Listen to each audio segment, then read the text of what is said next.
Hello and welcome back to Adventure Worthy. In this first impressions episode, we're having a look at Eador, Masters of the Broken World. Eador is an indie turn-based fantasy strategy game with more than a few RPG elements. It was developed and published by Snowbird Games and released on the 19th of April. Now going into this, one can quite clearly see the game takes a lot of inspiration from some of my personal favorites like the Heroes of Might and Magic series. And that said, doing a first impressions on this is kinda silly because it takes hours for a game like this to really get going. But I'm gonna do it anyway because hey, I think first impressions matter regardless. Let's jump in and give it a peek. Here we are at the absolutely amazing looking main menu, and right now we're gonna have a look at the options menu and then start a new campaign. And while we're doing that, you can just direct your gazes toward these amazing looking floating islands in the background. Wow, they are truly magnificent. So, sound, video, there are actually a couple of advanced options, even more advanced options in the launcher, and I gotta say that overall the performance on this game isn't great. It truly isn't. I would say it needs a little bit of optimization because on my previous PC I had some serious performance issues. No matter what I set the game up on, so whether it was the lowest setting or the highest setting, I couldn't get a constant 30 FPS. I wasn't even looking for 60, I was just looking for 30. I would have been happy with that. So that's one issue I had with the game, and I feel I needed to mention that because hey, it's part of my first impressions. Now, there are a few interesting interface and control and combat settings that you should probably fiddle with here if you're going to spend an extended period of time in this game. Things like the combat speed, well, they should probably be changed. I'm going to set it up a little bit because, well, in a game like this, in a grand strategy title, you want the actual gameplay to be fun because that's where the main focus should be. That's the most important part. So, let's get started. Yes, just overwrite whatever's there. Now, I should also probably mention one thing I didn't mention in my little introduction. This is a remake of a game called Eador Genesis, and if I'm not mistaken, the only thing they actually remade was the graphics engine. The rest of the game is exactly the same. But, let's get started. You were born to a poor peasant family in the tiny village of Dawn Coast. As a child, you were very curious and inquisitive. Everything was fascinating. People, plants, animals, the world around you was an endless source of knowledge and adventure. That sounds like the best childhood ever. Years went by, and the older you grew, the better you realized you weren't destined for a simple peasant's life. No, you mastered your father's trade well, but deep in your heart, you've always dreamed to become a skillful scout. Yes, indeed. Now, this is your hero. A warrior is a melee combatant that does really well in close quarters combat. A skillful scout is an archer. So I really don't need to say much more. That's obviously the one I'm going to be going for. A great commander can command more forces, have a bigger army, and a wise wizard is better at casting spells. That's that. And one day your dream finally came true. An elder calling himself Teacher Danur came to your village. The old man said that he had been roaming the world in search of a youth to whom he could pass all of his great knowledge. You were happy beyond belief when Danur chose you. Yes, you! The elder paid your parents more gold than they had seen in their entire lives. You bade farewell to your family and fellow villagers and followed Danur toward your destiny and grand adventure. That part wasn't at the end there. Looking slyly at you, Danur said, Well, apprentice, it's time to take your first journey. We're going to the town of Crabshaw. Why would they call their town Crabshaw? Okay. Where we can buy everything we need for your training. I don't know why that name just sounds so ridiculous to me, but it does. Would you like to ask me anything? So this is probably a good point to just stop quickly and say, this game has a story. A really interesting one.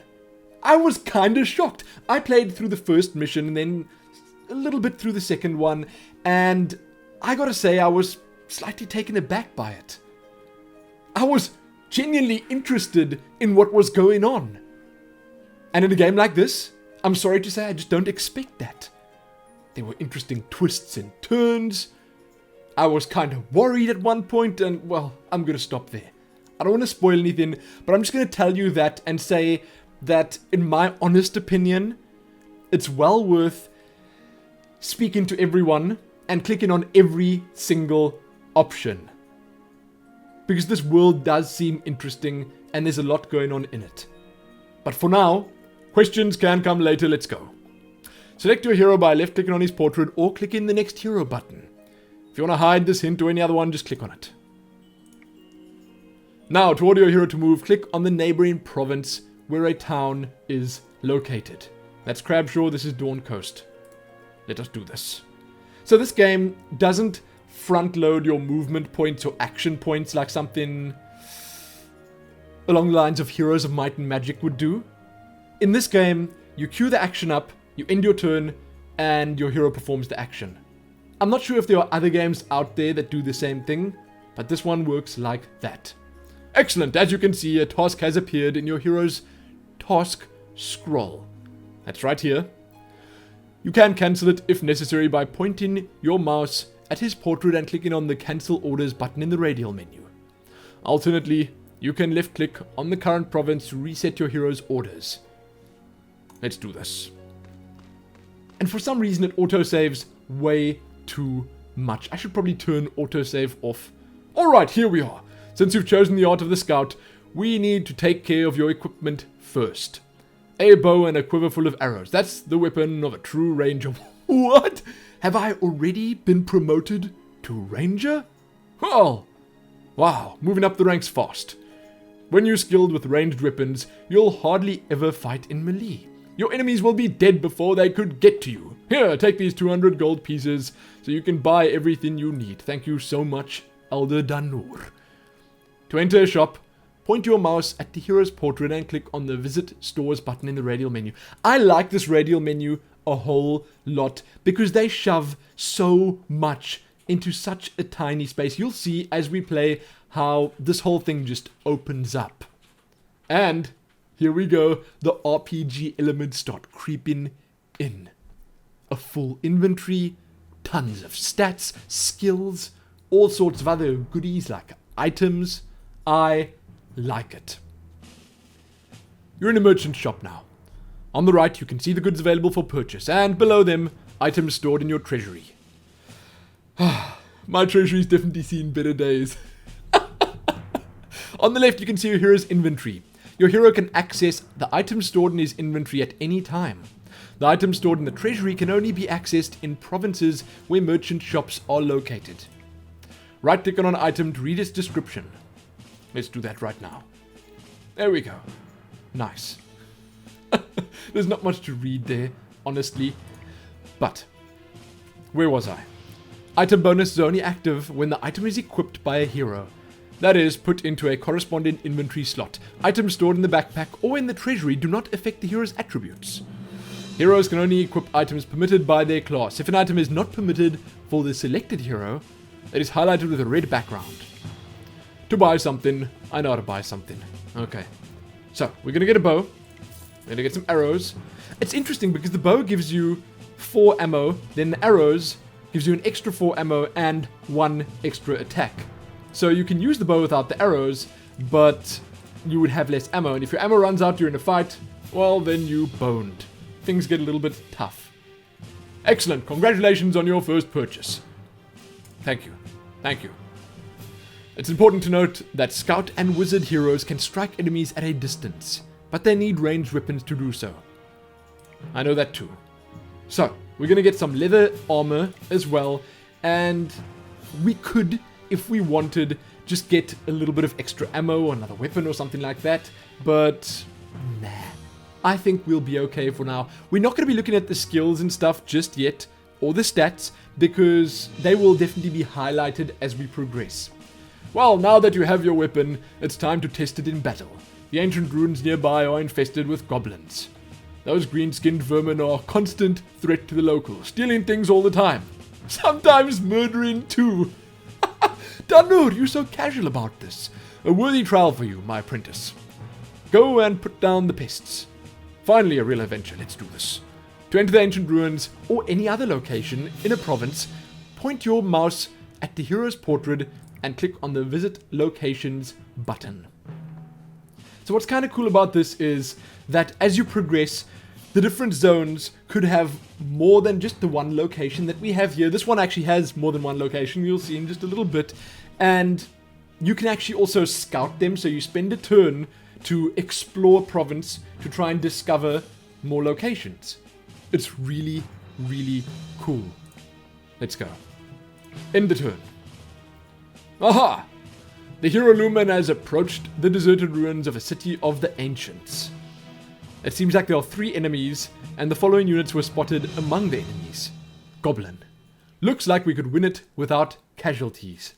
That is sort of your guesstimate of how the fight's gonna go, and you can use an auto battle system, so that would probably give you an idea of how it would go down if they did the battle for you.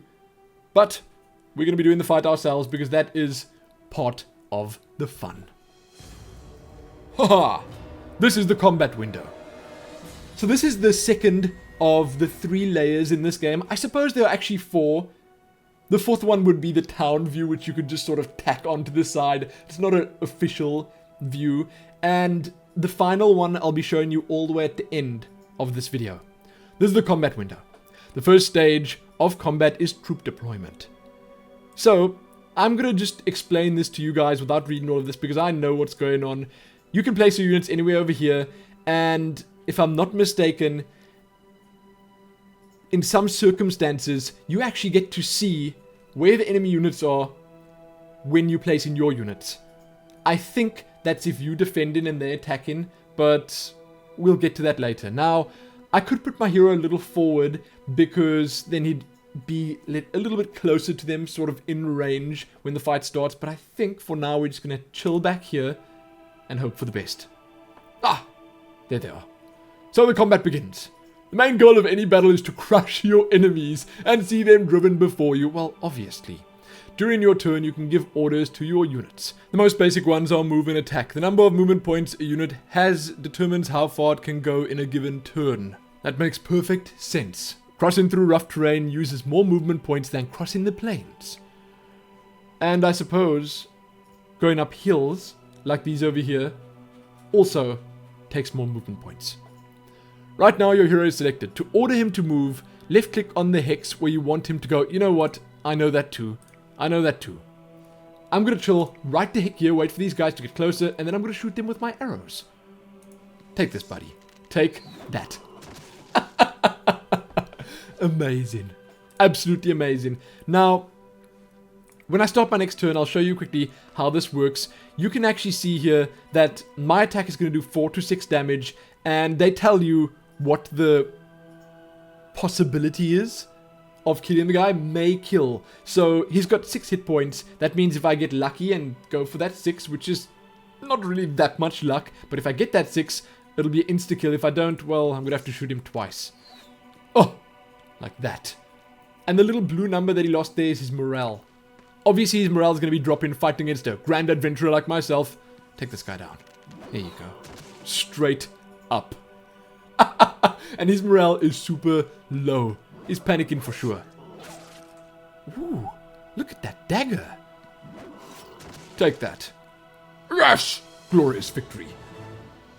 Give me that.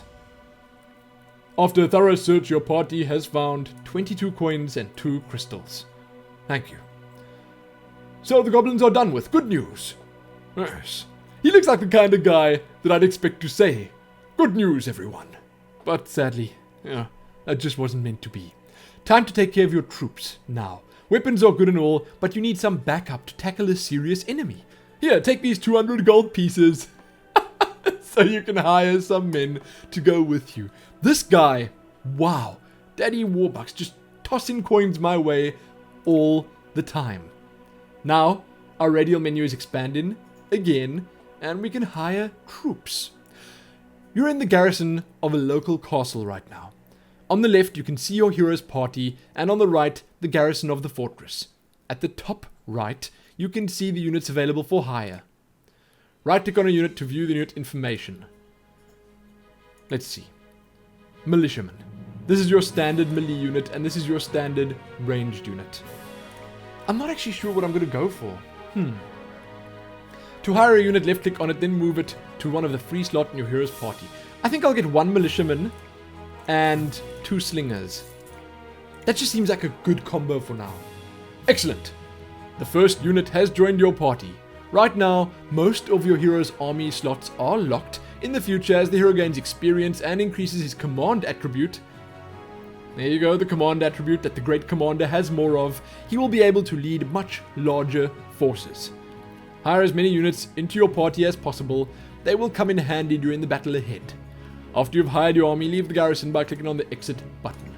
Let's do it. I have a new task for you, my apprentice. Some orcs have occupied the ruined tower near the main road. They've already killed several merchants on their way to town. This place is so chaotic, or what? Jeez Louise.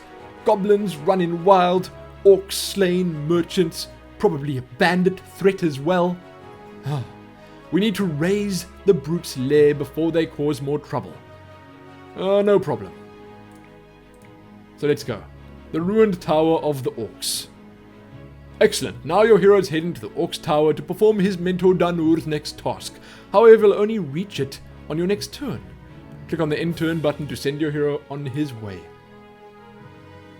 What? The enemy stands no chance? Come on, give us a challenge. Number of enemies 3. The following units were spotted amongst the enemies. Orc. Attack. Let's get started. Things get much more interesting when you actually have the opportunity to organize a whole lot of forces and to mix and match the units in your army, because you'll notice really early on in this game that you can't just go for a pure ranged army. You'll see in just a second, sometimes these slingers just do like 0 damage. Initiative determines who moves first in combat. If your hero's initiative is higher than the enemy's, you will move first. If the two sides' initiative is equal, the attacker moves first. Special skills and certain items can modify a hero's initiative. The hero moves second has the advantage of seeing the enemy placement during his deployment phase. So that was actually what I said before. The defender gets to see what's going on. I actually like that. I'd prefer being the defender in every fight. So, you can have a look at the terrain. This is a hill, and when on a high ground, the unit's defense, counterattack, and firing range are increased by 1. But, to cross a hill or get up a hill takes more movement points. So that said, I'm going to organize everything I have around this little hill here. That's perfect, isn't it? Just like that. Now I'm going to hope the orcs are down here somewhere. Perfect. Absolutely perfect. You guys don't stand a chance. Let's just chill. I'm going to stay right here. Wait, maybe I'll move you over there, and you can stay where you are. Let's go.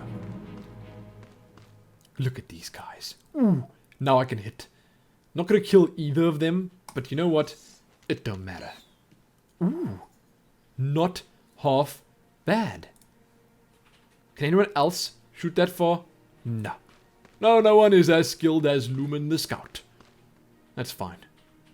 Huh. So because he does 6 to 8, my hero, I'm going to rather focus on this big fellow right here so that I can do the full 6 to 8 damage. What is that guy doing facing off in that direction? Dude, the fight is this way. Is his morale like really low? He has no heart for the battle. So you can chill right there again. Still can't reach. While in the next turn I'll definitely be able to. Here we go. Look at these guys. They have no clue. Take him down. I might actually move back with my militiamen and then just wait it out. These guys are like headless chickens. There. I want this slinger to at least get 1 shot off. Hey! 3 damage. Not bad, buddy. You can get the kill. Look at those little Davids. Ha! Oh, wow. Did I even shoot with my hero there? Ah, you know, it doesn't even matter. Can you reach? Maybe I can take a step and then attack. Ooh, I can. Not half bad, little slinger man. Not half bad. Done and done. Glorious victory. 9 gold looted. Thank you. Ooh, new level. Parameter increased. Magic. Hero Lumin gained enough experience to achieve a new level. He's now Scout of level 1. Marksmanship, looting, and scouting. Huh. Scouting increases the speed of province exploration and allows the hero to spy on enemy forces and perform acts of sabotage before attacking. You know, that sounds like great fun. So I think I'm going to go with scouting. Thank you. Thank you so much. Oh, what? A glorious battle, Lumin. Yes, I couldn't have said it better myself. Congratulations on your victory. Now, to be prepared all around, you need to learn some spells. Your local library won't teach you how to achieve immortality or destroy whole worlds with magic. Dude, I did not expect that at all. Huh. All the better, I dare say. Yes, me too. But I'm positive they'll have some basic battle spells there. Mind you, spellcasting uses up magic gems. Take these 50 gems. They should last you for a while. This guy is so generous. Let's enter the library. You are in the library now. Thank you. On the bottom left, you see the spells your hero has already learned. On the right are spells available for learning. Right-click on a spell to read its description. Okay. So, I'm thinking, for presentation purposes, we're going to take one of each spell. And then, I don't know. Maybe we'll get 2 of Magic Arrow. Just because it is the most all-round useful spell. I think so. Ooh, I can't wait to try them out. Well, the time has come for a real test of your skills. There's an ancient Forsaken crypt nearby. I realize I should probably have been doing a voice for this guy, but I just don't know what kind of voice he'd have. Ah, it's too late. With some dead men that refuse to stay put in their graves, your task is to lay them to rest, despite their objections. Okay. Zombies and skeletons are dangerous opponents, so take your time to prepare well for the battle. Make sure that your hero is ready before starting off on his task. You may need to hire more units. Would I need to? No, I think I've got enough. Let's get started. So as you can see, I've entered 2 areas already in this province, and this is the 3rd one. I love that. I love that each of these little provinces has the possibility of containing all these locations.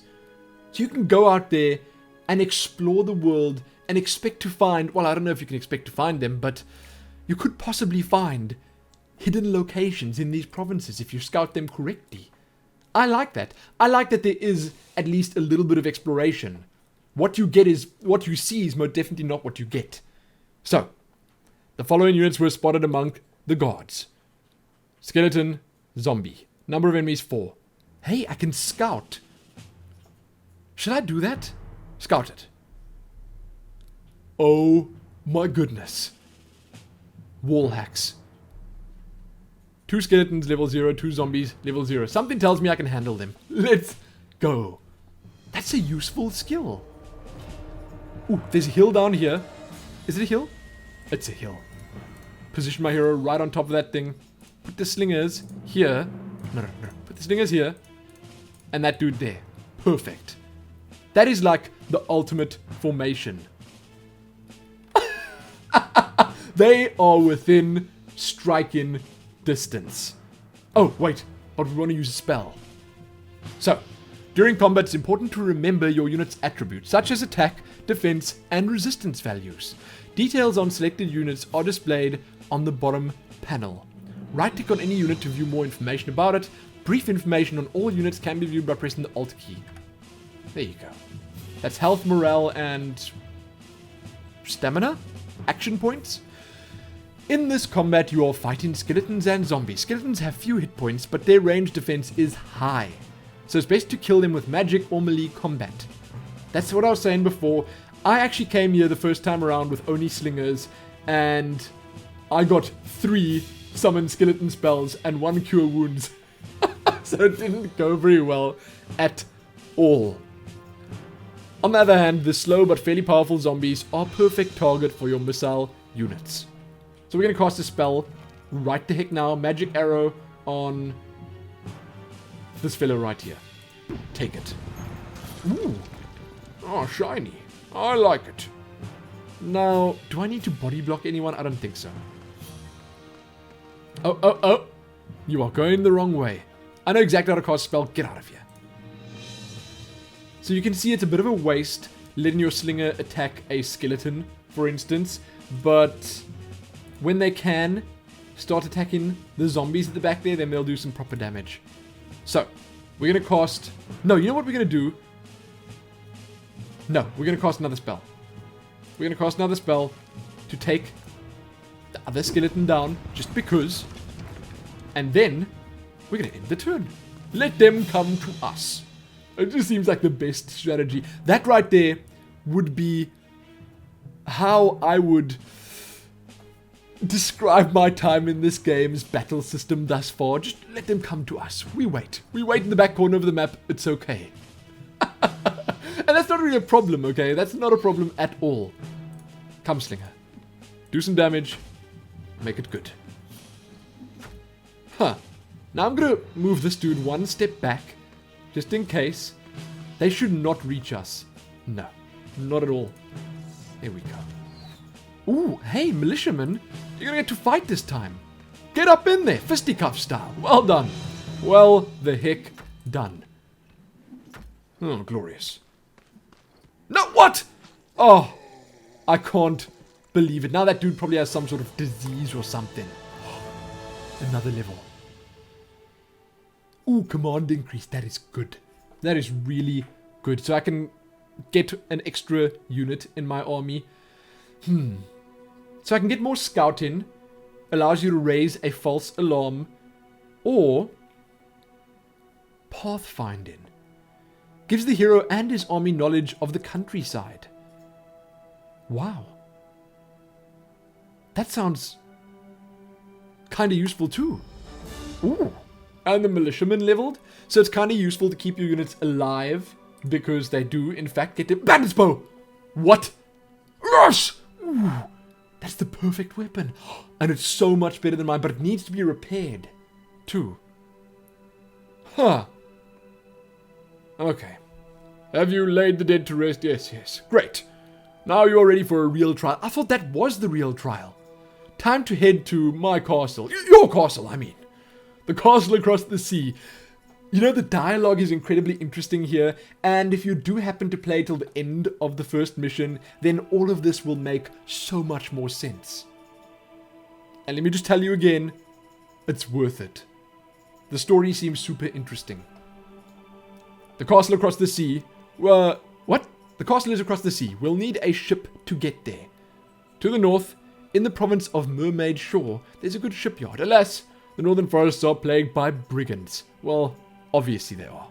I don't think they'll pose a serious problem to you, however.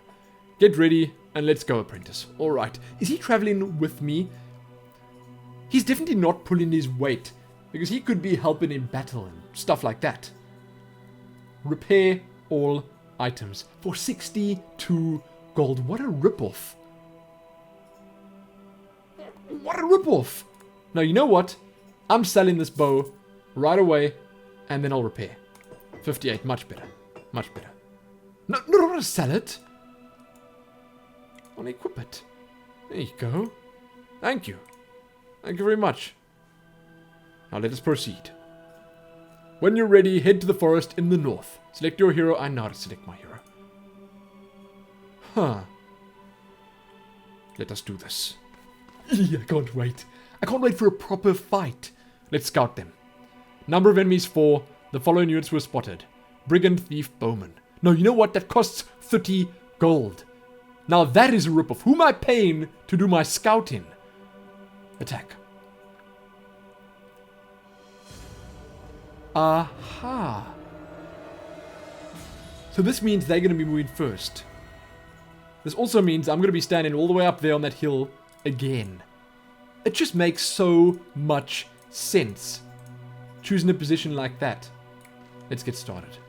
It is essential to make good use of terrain features in combat. For instance, when in forests, the unit's range defense is increased. On hills, their range defense and counterattack are increased. In the swamps, their defense and counterattack are lowered. Huh. Hey! Impossible terrain is good for hiding archers behind. Yes, because you can't get attacked directly from the front then. Interesting. Ooh! Look at the sick range on my hero now. Okay. Let's take this sneaky fellow down here out first. Just because. He looks dodgy and we don't want him in this fight for longer than he needs to be. And what's kind of painful, while I guess realistic at the same time, is your units don't heal after every battle. So there's a lot to consider there. You have to actually use healing spells. Or pay to have them healed in towns or something. But there's a lot that goes into that because you want to keep your units away from damage, if possible. I should probably go for this guy now. Huh. You know what? I want to cast a spell. But I'm just first going to take this guy out so that I can summon a skeleton from his corpse. Can we move over there? There we go, there we go. Please kill him. Please kill him. Yes! Perfect. Now at the start of the next turn, I'm going to try that summon skeleton spell.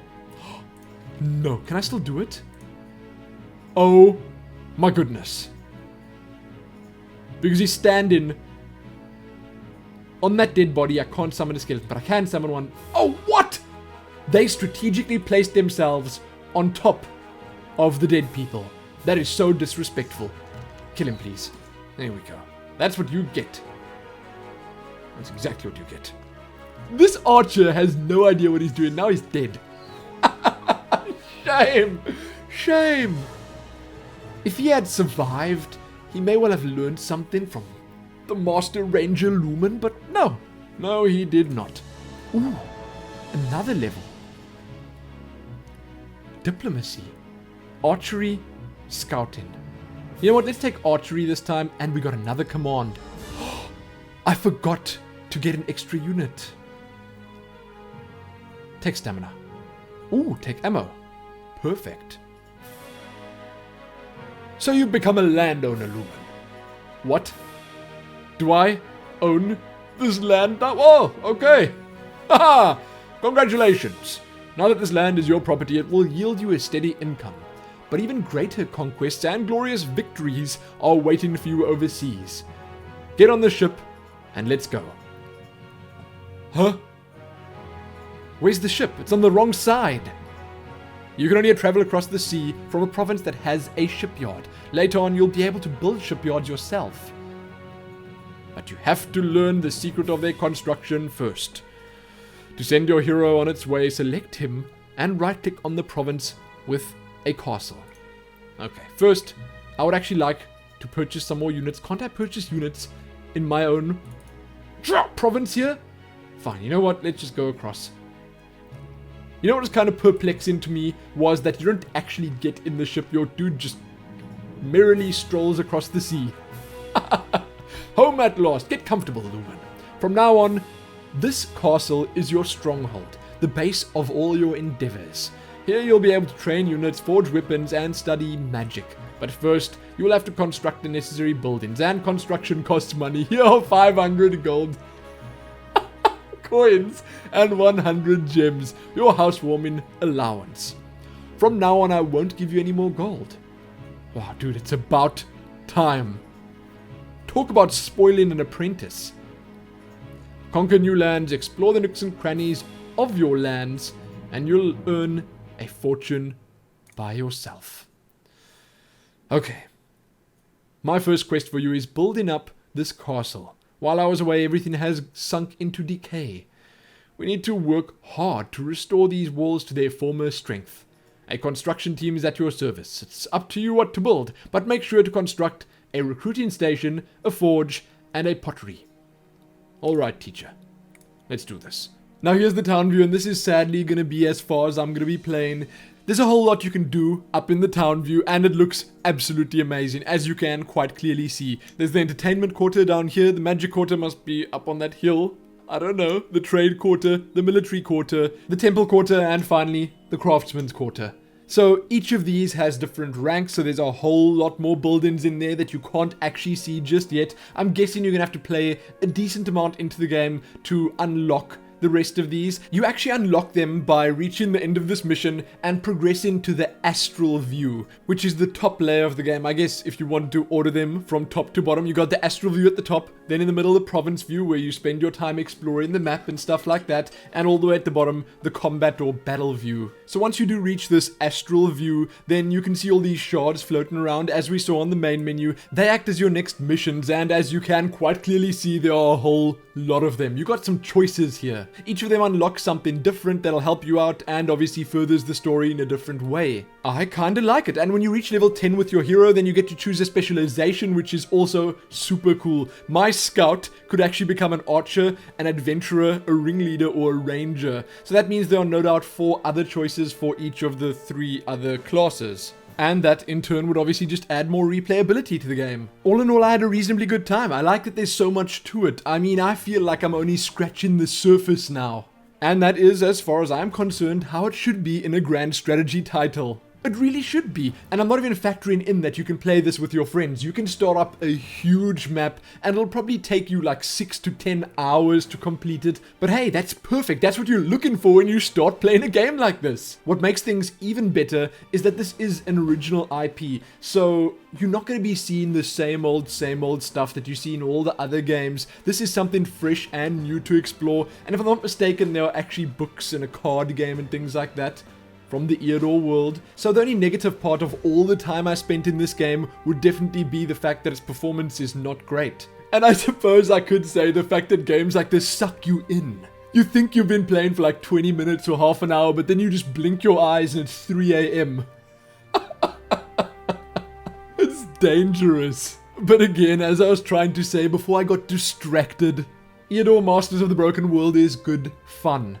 I had a blast playing it, and I'm sure that people out there that enjoyed playing Heroes of Might and Magic or the Civilization series, they'd get a kick out of this. Check it out on Steam right the heck now for $20, as I mentioned, and be sure to let me know what you think about it. I still strongly believe that first impressions on a game like this don't really mean that much, but they still mean something. If a game like this can pique your curiosity right at the start with its setting or its story, as it was in my case, then that's a good start. You don't want to have to play 6 hours for the game to become fun or interesting. But that's going to be it for this adventure worthy. Check back here soon for more. Read more about Eador or Eador below. Check it out on Steam or GOG and enjoy. Subscribe if you like the content, like the video and all that other good stuff. And most importantly, happy conquering those shards in Eador.